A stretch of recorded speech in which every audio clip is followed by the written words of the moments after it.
flashback to 7-year-old Greg, second grade, in his classroom. We're watching a film on home safety. And there's a section on there about how to properly plug something in and unplug it. And in the film, it demonstrated that you cannot unplug by pulling on the cord. Okay? I must have been daydreaming or something because that didn't register with me.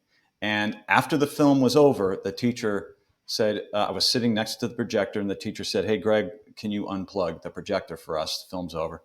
So I freaked out. I froze, and I'm like, "Oh no, do I unplug it? What do I do?"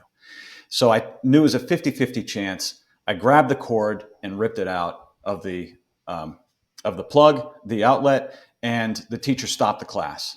Said, "Did everybody see what Greg did there?" Everybody saw what I did. She made an example of me. People were pointing and laughing. It was a horrific experience for me, and I remember it very clearly decades later. And I don't blame myself for that. I blame the film for that, because the film wasn't telling me a story. The storytelling in the film was awful. It just told me a fact. It just served up a piece of information, but that information wasn't wrapped in a story. So it was unmemorable to me.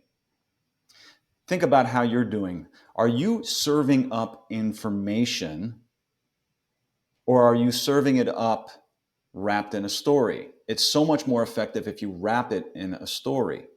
For example, Greg loves to play video games every day. Greg, the 7-year-old, second grade Greg, loves to come home and plug in his video console, make a peanut butter sandwich, and bring his dog over, and he'll play video games for an hour. Then he unplugs it, and day after day he does that. And he keeps pulling the plug out by the cord, and that exposes the copper wires. And he makes peanut butter sandwiches every time he sits down. So there's peanut butter all over the cord. One day he plugs the console in, and he goes to make a sandwich, and he hears the dog licking the cord, and the exposed wires zap the dog's tongue, and the dog has lost its taste for peanut butter.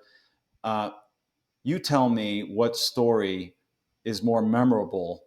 That information is wrapped in the story that you need to know, and it's wrapped in a story that's unforgettable, right? You're not going to forget about that pooch who lost his taste for peanut butter, right? So think about what you're doing when you're providing information for people. Make sure you wrap it in a story so they can remember it.